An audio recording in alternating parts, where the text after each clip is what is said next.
Hello everyone, this is Itisha Joshi. Welcome to the Biochem Bay channel where you can find all the lectures on topic of biochemistry. And here if we continue on our lecture series on carbohydrate biochemistry, we have completed till the monosaccharides and our today's topic is disaccharides. Today we are going to discuss about the structure of disaccharides and procedures to make disaccharides. Then we are going to see some important disaccharides, its structures and functions. And then we are going to discuss about the absorption and digestion of the disaccharides. And after that we are going to study about some important disease and disorder related to disaccharides. So without further ado, let's get started.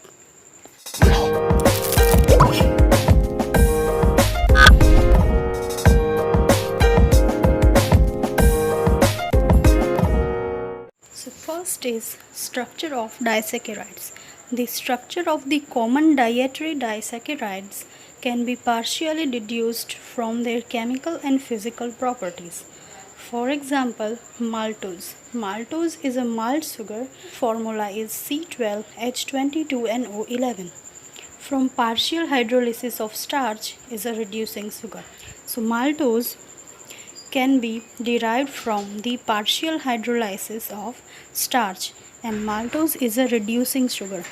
So upon hydrolysis of maltose we can get the D-glucose and another molecule of D-glucose. So the maltose is made up of two molecules of glucose.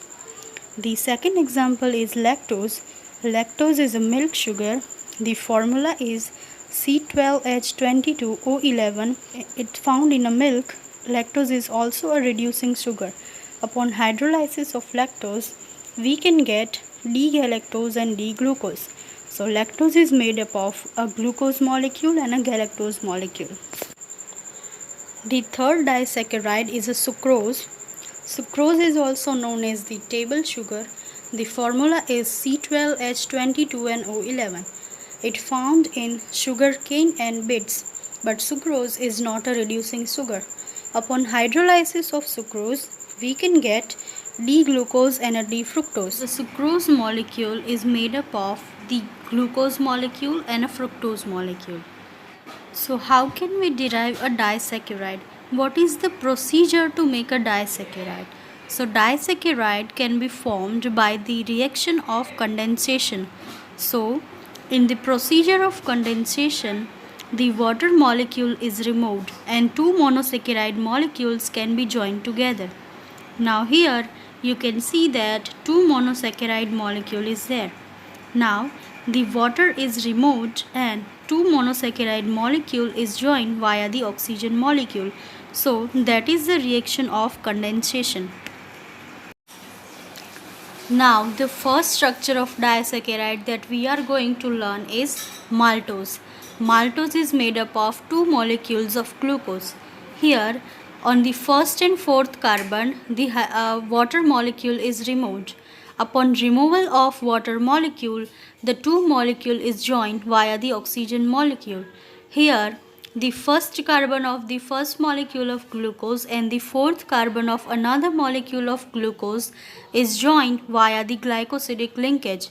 So we can give the name to the bond is alpha 1,4 glycosidic bond because first carbon of first molecule and fourth carbon of second molecule is joined via the glycosidic linkage. So the bond name we can give is alpha 1,4 glycosidic bond.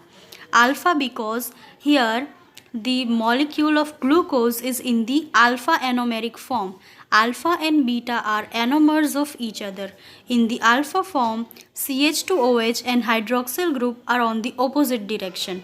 Hydroxyl group on the first carbon is at the lower side and CH2OH is at the upper side, but in the beta form, opposite to that, the hydroxyl group on the first carbon is at the upper side and CH2OH is also at the upper side. So the direction of CH2OH and OH are both the same. So that's how the two anomeric forms of glucose are there. But here the two molecules are in the alpha form. So alpha 1,4 glycosidic bond is there in the maltose. So two molecule of glucose is joined via the alpha 1,4 glycosidic bond. The second disaccharide that we are going to learn is the structure of lactose. Lactose is a disaccharide that made up of beta D-galactose and alpha or beta D-glucose. So, the galactose and glucose molecule can be joined, the removal of water is take place, then the two molecule is joined via the oxygen molecule. But here the galactose in the beta form because CH2OH and hydroxyl group is both at the same side. So, we can give a name as beta 1,4-glycosidic bond. But in the maltose molecule, the bond was alpha 1,4-glycosidic bond. But here, due to the beta form of galactose, we can give a name as beta 1,4-glycosidic bond. But here the question is, what is reducing sugar? Why are maltose and lactose are reducing sugars?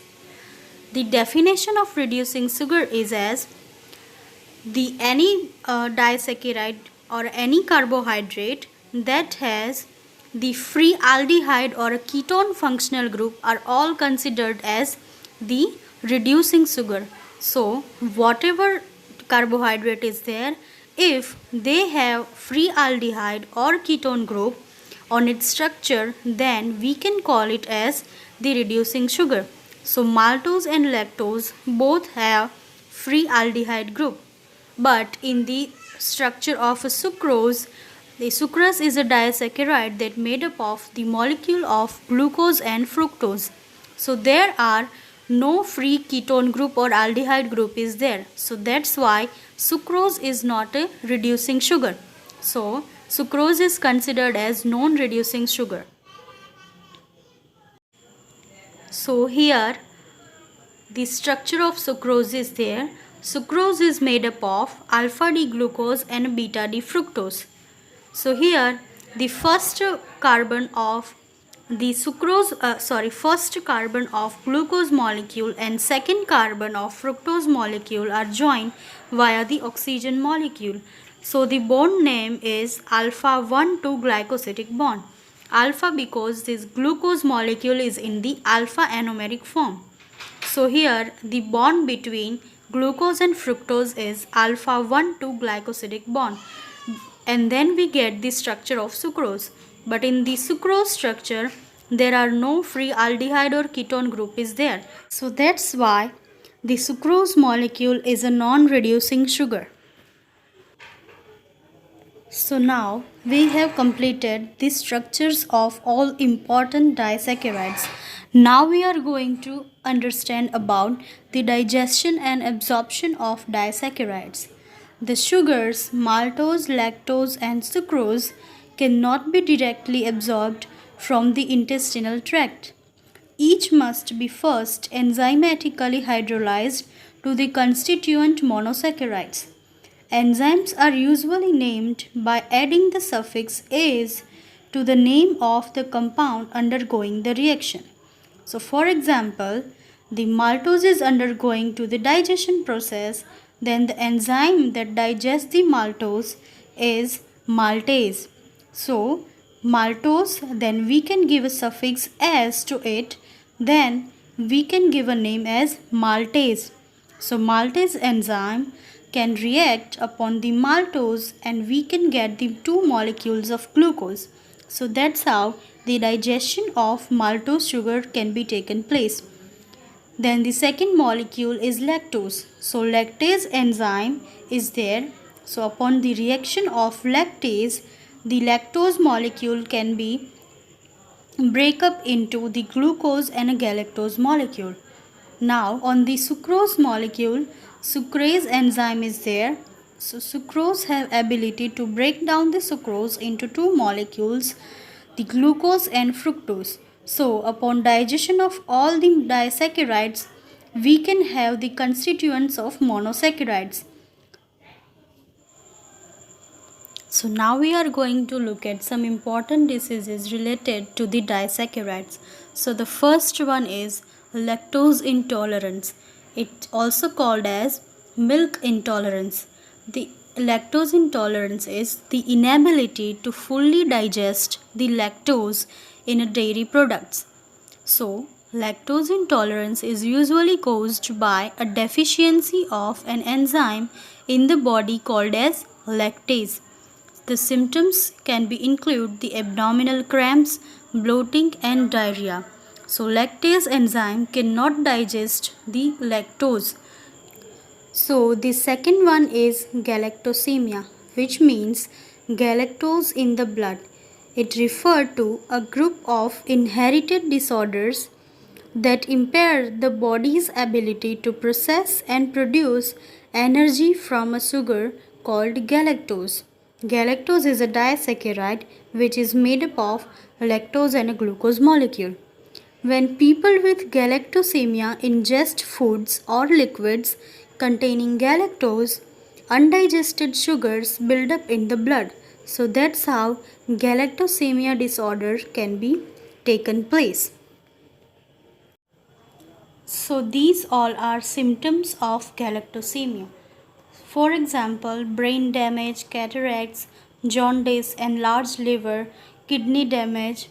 If a galactosemic infant is given milk, unmetabolized milk sugars build up and damage the liver, eyes, kidneys, and brains. So till now we have completed till disaccharides, and our next topic will be oligosaccharides and polysaccharides. So make sure to tune in to all of that. If you like the video, then make sure to subscribe to the Biochem B channel, like the video and turn on the notification, and also share with your friends. Thank you.